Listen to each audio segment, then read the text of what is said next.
perjalanan misteri bersama saya di sebuah kawasan yang sangat-sangat bersejarah, Goa Selau Mangkleng. Hari ini saya akan mengupas tentang sejarah, budaya, dan misteri tentang Goa Selau Mangkleng.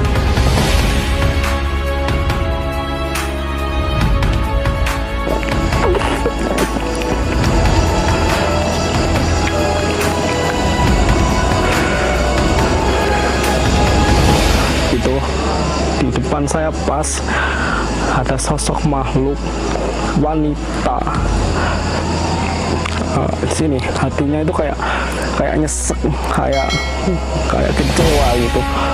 Ini lepas.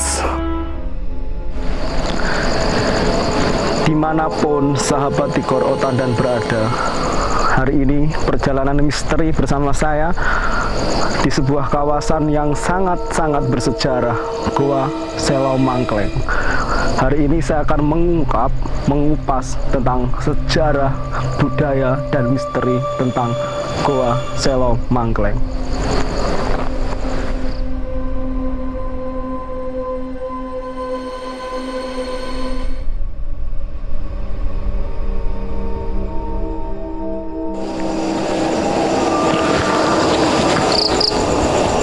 Ketika saya di sini, saya merasakan energinya itu sangat positif. Jadi saya tidak melihat energi yang negatif, sama sekali tidak. Ketika kita masuk ke arah depan sampai menuju ke gua, nanti kita akan bertemu salah satu arca penjaga yang ada di sini.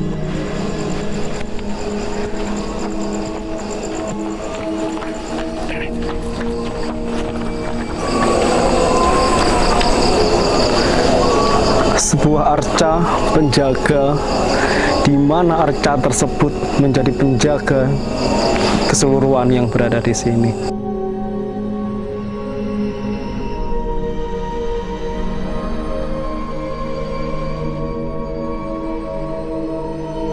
Sahabat Tigor Otandan, dan hari ini saya akan mengungkapkan siapa Sanggrama Wijaya Tunggal Dewi. Di belakang saya ada goa, di mana goa ini menjadi tempat bertapanya Dewi Kili Suci. Bagaimana ceritanya? Ayo kita menguak yang ada di dalam.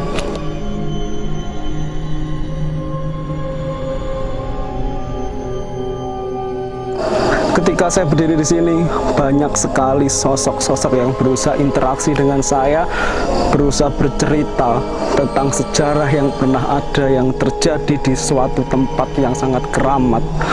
Sebelum mengenal siapa beliau, saya akan bercerita sedikit tentang Sanggrama Wijaya Tunggal Dewi, di mana Sanggrama Wijaya Tunggal Dewi adalah anak dari Raja Erlangga. Cantik, suci. Karena kesuciannya, banyak sekali orang yang berusaha untuk mencintainya. Kecantikannya bahkan mengundang seluruh raja-raja untuk berusaha mencari di mana Dewi Kili Suci, terutama mengikuti beberapa sayembara. Saya sedikit banyak menerima energi-energi di sini, ingin bercerita tentang.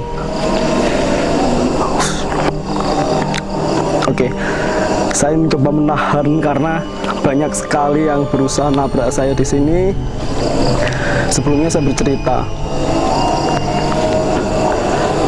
gua di samping saya adalah tempat pertapaan Dewi Kili Suci. Siapakah Dewi Kili Suci? Dewi Kili Suci adalah Sanggrama Wijaya Tunggal Dewi yang pernah menolak cinta Lembu Suro. Dengan berbagai persyaratannya, dengan berbagai ceritanya, Dewi mau dinikahi asalkan Lembu Suro membuatkan satu sumur yang berada di atas Gunung Kelut. Namun bukan cinta yang didapatkan, tetapi pengkhianatan, di mana Dewi melakukan sesuatu setelah sumur terjadi dan Lembu Suro ditimbun di dalam sumur tersebut. Dewi pun menyesal. Sanggrama Wijaya Tunggal Dewi lebih memilih menjadi seorang pertapa, melepaskan atributnya, berubah nama menjadi Dewi Kili Suci, di mana Dewi akan berusaha agar seluruh rakyat Kediri ini aman dari sumpah Lembu Suro, di mana sumpahnya Lembu Suro akan meletuskan Gunung Kelut setiap 15 tahun sekali, di mana Kediri akan menjadi kali, Tulungagung akan menjadi gedung, dan Blitar akan menjadi latar. Sebelumnya, ayo kita ke atas gua, kita melihat ada apa di dalam sana. Mungkin kita mau berdoa dulu.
Seperti inilah tempatnya pertapaan dari Dewi Gili Suci. Sebelumnya memang Dewi, kalau dilihat dengan mata lain, menggunakan mahkota, semua serba emas dan pakaian kerajaan. Tapi ketika Dewi bertapa, Dewi lebih memilih untuk menjadi orang yang biasa, dengan melepaskan mahkota emasnya dan menggunakan baju juga biasa berwarna putih. Nah, seperti demikian ini. Sebelumnya mungkin semua teman bertanya, apa sih maksud dari gua ini? Selo Mangkleng.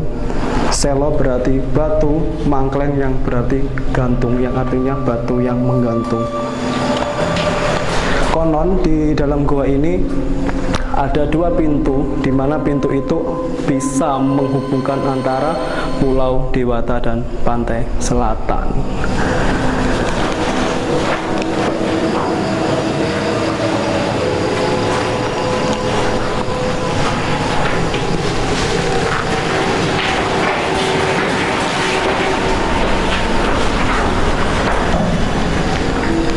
Buat kalian yang sensitif, buat kalian yang paham, di arah inilah gerbang gaib menuju Pulau Dewata. Kenapa? Mungkin dari semua teman-teman heran, kenapa kok kadang di sini keluar air dan sebagainya, bahkan airnya pun pekat seperti air laut. Ya wajar, karena ini adalah gerbang menuju pantai selatan dan Pulau Dewata. Kenapa demikian? Putri Dewi Gili Suci adalah anak dari Raja Airlangga, di mana Airlangga adalah anak dari Udayana yang berada di Bali. Jadi Airlangga ini anaknya, bapaknya berada di Bali, dan Dewi Gili Suci ini adalah cucunya. Kenapa saya berkata seperti itu? Karena dilihat dari reliefnya, ada beberapa motif barong. Mungkin nanti di sebelah kanan kita akan menemui reliefnya. Di dalam gua ini motifnya motif barong. Nah, sebelumnya kita cek dulu reliefnya yang ada di sini.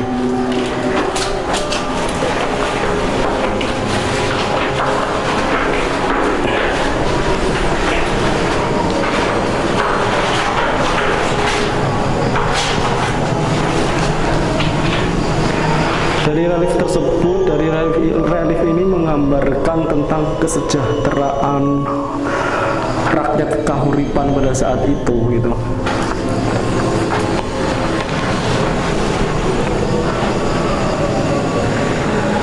Ketika saya pegang, ketika saya di sini, saya merasakan haru, saya merasakan penyesalan. Mungkin pada saat itu rasa penyesalan Dewi begitu kuat gitu. energinya juga positif, kayak berjuang agar seluruh rakyat Kediri dan sekitarnya tidak terkena bencana. Saya akan masuk ke kiri.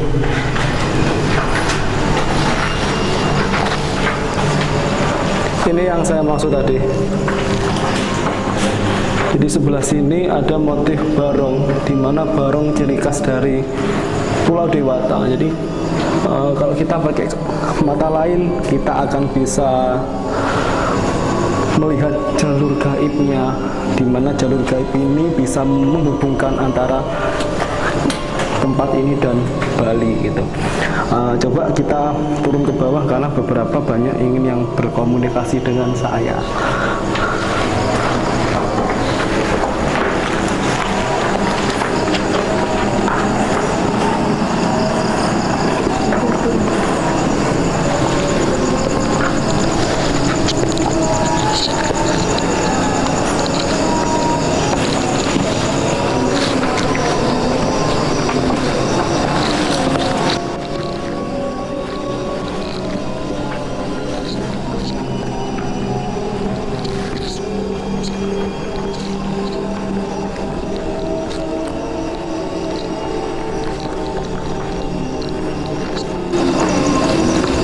Jalannya cukup menanjak dan licin, jadi kalau kita tidak hati-hati kita bisa terpeleset.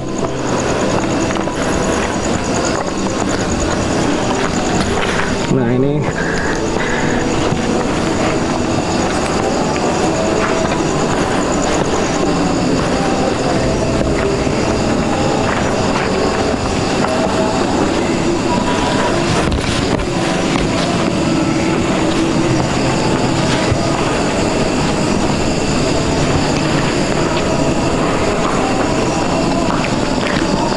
ada beberapa yang berusaha untuk komunikasi dengan saya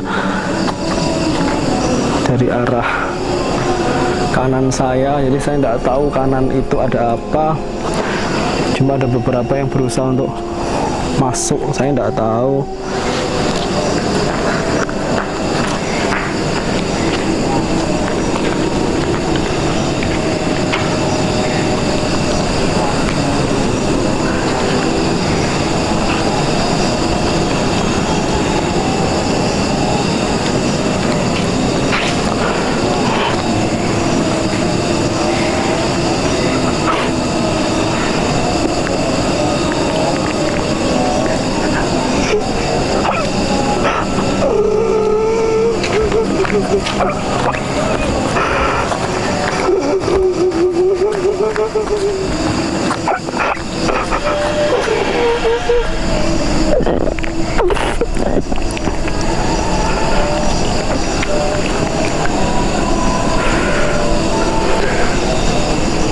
Itu di depan saya pas ada sosok makhluk wanita. Di sini hatinya itu kayak nyesek, kayak kecewa gitu. Ini lepas dari gua, lepas cerita dari gua. Saya tidak tahu wanita ini dia pendatang, makhluk pendatang atau apa.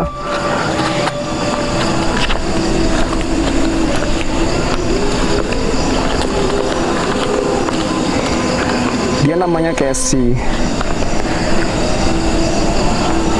cantik, cuma dia dalam keadaan hamil. Dia malu, aib itu terdengar sama keluarganya, bapaknya, ibunya. Dan si Casey ini meninggal bunuh diri, itu posisinya tepat di sekitar jarak 10-11 meter. Dia nunduk, saya coba komunikasi, cuma dia itu menyesal kenapa orang yang saya cintai itu tidak nerima saya, kenapa orang yang saya cinta ini tidak mau menikahi saya, sedangkan si Casey ini sudah keadaan hamil. Tadi ada beberapa hewan, mungkin suaranya akan masuk ke sini ya, karena saya juga mendengar kayak harimau yang gitu. itu namanya Casey. Nah, saya doakan kamu, Kes, semoga kamu tenang di alammu, semoga kamu tidak seperti ini.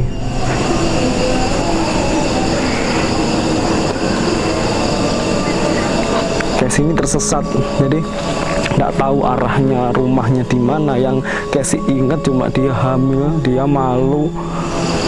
Oke, dia mengakhiri nyawanya dengan cara bunuh diri, tapi bunuh dirinya tidak di sini. Bunuh dirinya di mana saya kurang paham. Terus yang di sebelah kanan saya ini ada, saya nggak tahu ya, sosoknya kayak siluman, tapi siluman ini tidak jahat, kayak menjaga lokasi seperti ini. Banyak sekali bisikan-bisikan makhluk-makhluk di sekitar saya ini kayak berpesan gitu, jangan sekali-kali yang namanya kita mengotori tempat ini, apalagi untuk mesum dan sebagainya. Ada pesan juga, jangan terlalu merubah total. Jadi yang mereka kayak prihatin itu, ini tempat saya, jangan sampai dikotori dengan hal-hal yang kurang bener gitu. Banyak sebenarnya di belakang Casey ini masih ada ini orang lain, makhluk astral lain yang berusaha untuk cerita, tapi saya ndak begitu bisa melihat ke belakang, karena di samping Casey ini ada salah satu sosok ini yang mungkin sosok ini yang mengendalikan, yang menjaga siapapun makhluk halus yang di sini yang nakal, mungkin akan ditegur dia juga gitu. Jadi di sini ada penjaganya juga, jadi mereka saling kayak saling nuturi gitu, saling memberi pitutur, jangan seperti ini, jangan seperti ini. Banyak sekali di sini. Terus di kanan saya melihat ular. Sorry, saya blank. Di kiri saya, maksud saya, ada ular gaib, warnanya putih. Jadi mungkin kalau sahabat-sahabat di sana bisa merasakan energinya, bisa melihat. Kebanyakan di sini memang binatang tetapi berbadan manusia. Tapi energinya positif. Saya di sini tidak merasakan energi negatif sama sekali. Cuma saya kayak ngerasa sedih gitu.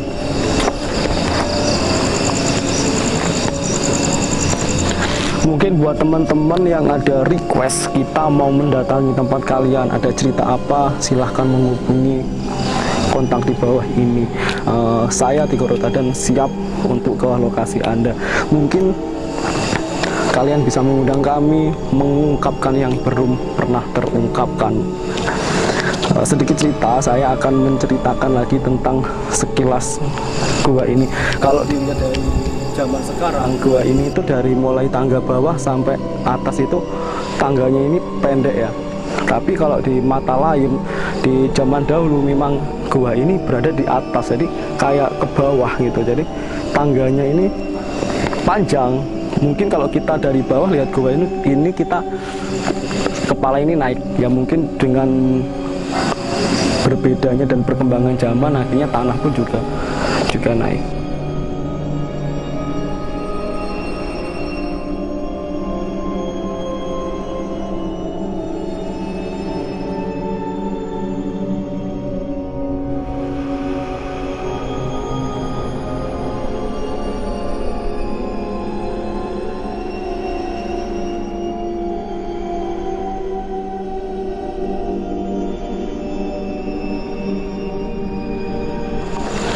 Ayo kita turun ke bawah.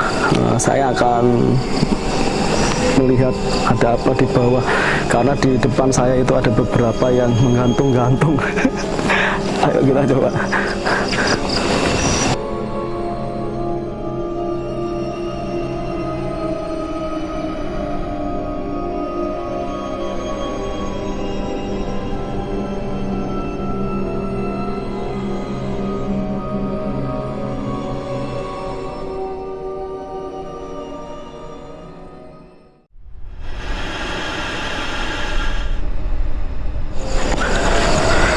Tadi kalau pas saya naik ke atas, ketika pertama saya ke salah satu arca, di Arca ini seperti menceritakan masa lalu.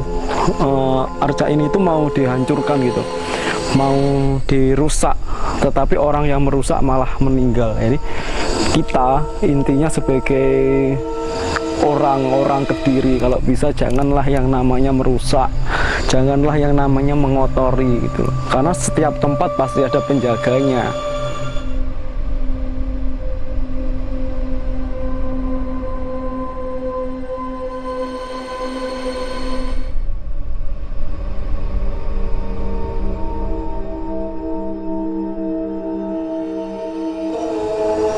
Perjalanan bersama saya sudah cukup cerita. Masih aja ada yang berusaha untuk interaksi, tapi cukup sekian saja cerita tentang Goa Silomangkleng dari saya, Tigor Ota, dan mungkin kita akan melanjutkannya di lain waktu lagi. Salam Rahayu, semoga semuanya sehat dimanapun kalian berada. Sampai jumpa di episode selanjutnya. Terima kasih, bersama saya Tigor Otada.